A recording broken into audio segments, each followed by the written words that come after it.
need to see a surge in humanitarian aid into Gaza. We need to see an end to the war. We need to see every single hostage returned. And we want to see a viable future for Gaza without Hamas. A few moments later.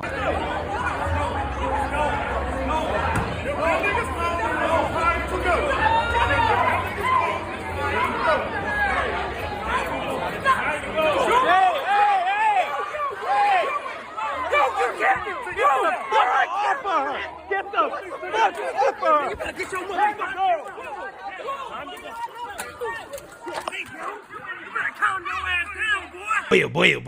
Boy. So we got to talk about some progressive friendly fire, which is what happened at a town hall featuring progressive Democrat representative from Cori Bush's district in Missouri, Wesley Bell. Now, if you guys aren't familiar with Wesley Bell is the person, the Democrat, that unseated Cori Bush. Okay, you remember Cori Bush, the woke black woman who was obsessed with white people and white supremacy? Yeah, she lost her seat after Wesley Bell primaried her, and he had a whole lot of help from AIPAC. Okay, he received a whole lot of money from AIPAC, and it was a part of the movement, okay, to get Jamal Bowman and Cori Bush out of Congress, which overall was successful. And I want to thank our partners at AIPAC, all the donors, all the supporters across the country. We're not getting across the finish line without all of you. We know how important this race is. We know how important it is to stand with our Jewish brothers and sisters, to stand with Israel. And as the next, or as the Democratic nominee for the 1st Congressional District of Missouri, I want you to know that you will always have an ally with me. Thank you. And leftists have been really upset about this since Cori Bush and Jamal Bowman got voted out of Congress. And that is now showing up, okay, at this town hall. This guy was basically booed on stage, okay, as he tried to talk to his constituents. They weren't having any of it, okay? And the reason why is because he isn't pro-Palestine, right? He is pro-Israel, but he's also a progressive. He's a far leftist. And we know that pisses off the leftists more than anything.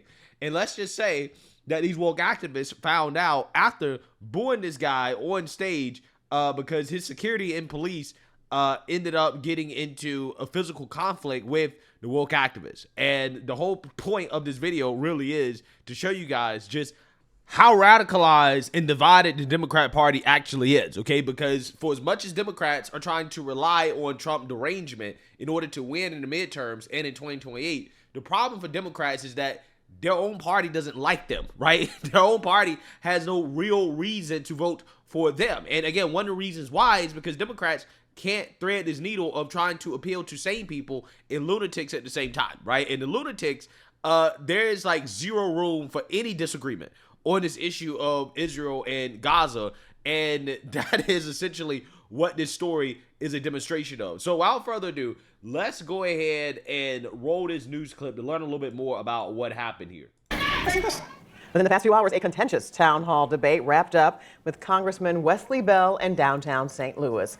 A group of demonstrators showing up, challenging Bell on his stance on the conflict in the Middle East. 5 on your side's Brent Solomon is just back from that heated exchange where at times Bell could barely get a word in. Brent? Yeah, liken it to a classroom of rowdy students where a teacher is trying to take command and get the students to listen. Half of the room coming out to genuinely hear what the congressman had to say.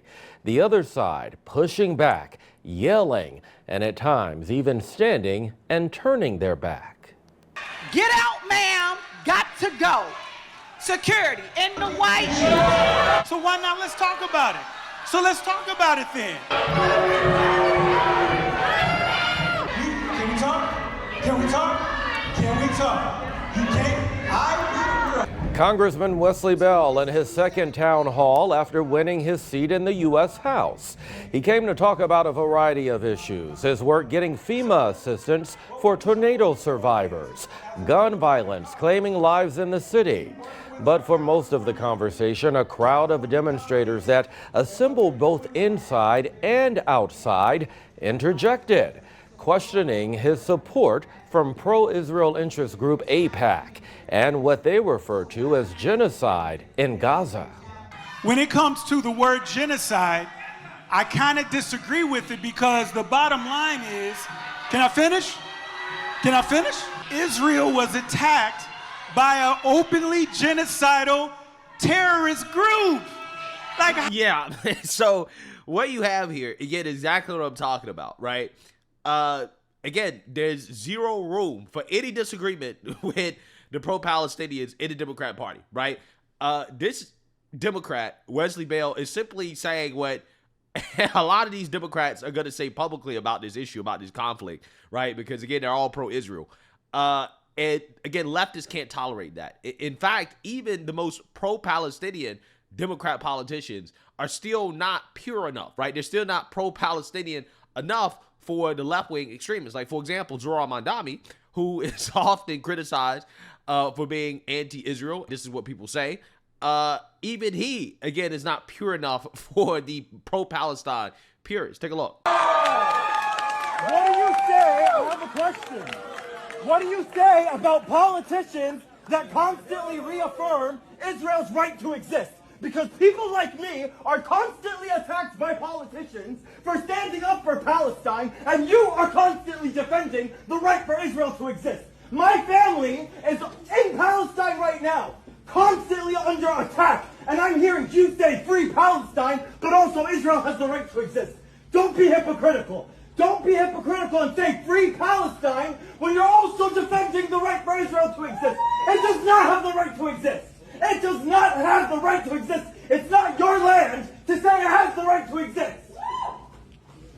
Wow. Yeah, again, basically my point is that that is who Democrats are in bed with, right? When you're in bed with people like that, yeah, you're not going to be able to thread the needle here, right? There's no fine line that you can walk, right? There's no finesse, okay? You can't finesse around that. If Zohran Mamdani is getting backlash for not being pure enough on this issue, what does that tell you? Again, these are the people that Democrats have gotten in bed with. Again, the moral of the story is that this is why, politically speaking, you should not be in bed with extremists. Also, by the way, right, you know what I find to be hilarious about this story is how the liberal media ignores this, right?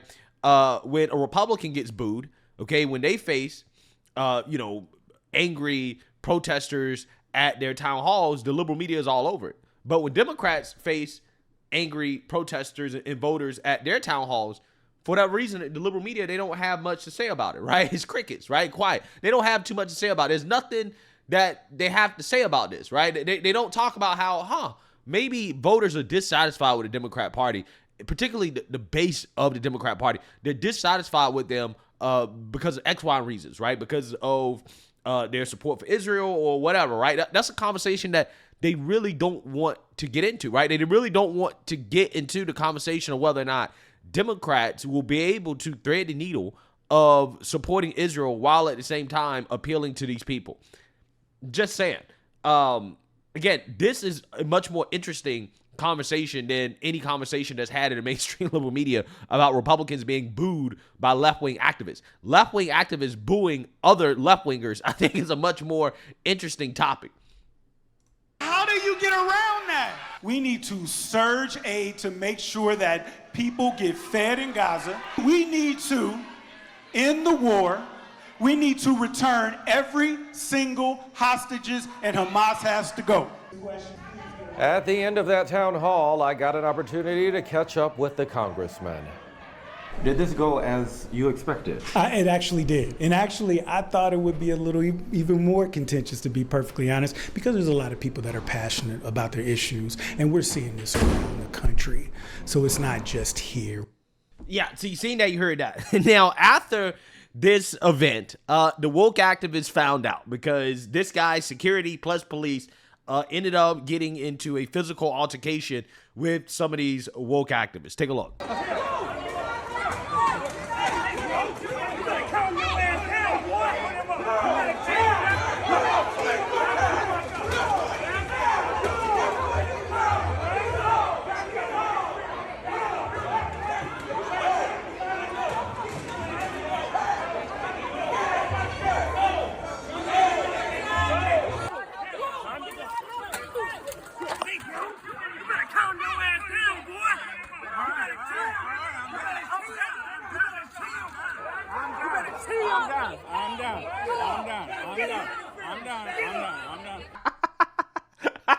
You better calm your ass down, boy. Right? I love woke on woke conflict, right? I love it.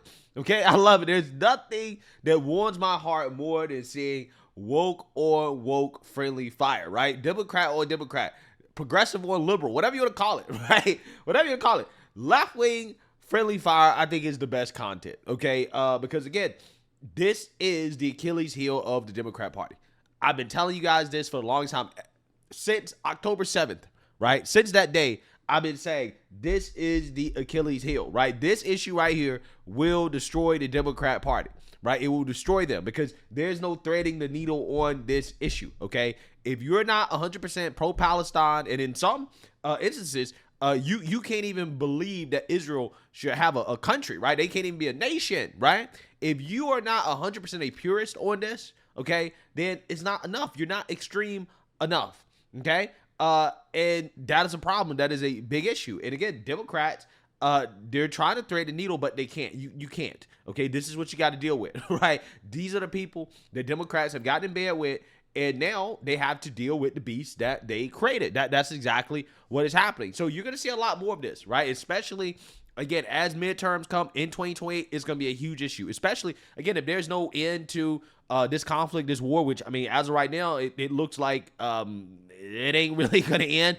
okay? I mean, who knows? I think President Trump is trying to achieve peace, obviously, but I'm not sure if we're going to get that in the next 4 years. Regardless, what I'm saying is that if the conflict continues, this is going to be a huge issue for Democrats in 2028. There's no way that the Democrat nominee, right, the primary nominee, is going to be able to thread the needle on this issue. They're not going to be able to finesse on this issue, okay? So, I mean, Democrats better hope and pray that there is an end to this conflict before the midterms, before the 2028 election, because if not, yeah, this is going to bite them in the ass. The same way it bit Kamala in the ass. There's a lot of people who just refuse to vote for Kamala because of this conflict, right? That she lost votes because of that, okay? They said they cannot vote for Kamala because she is complicit in genocide, right? This is what they said. So, you know, ultimately at the end of the day, this issue is a big issue. It's not going away for Democrats, and this is currently what they're going to have to deal with. It's going to be fascinating to see how they navigate this. So let me know what you guys think. Make sure you like, comment, and subscribe. Most importantly, share a Black conservative perspective. Peace.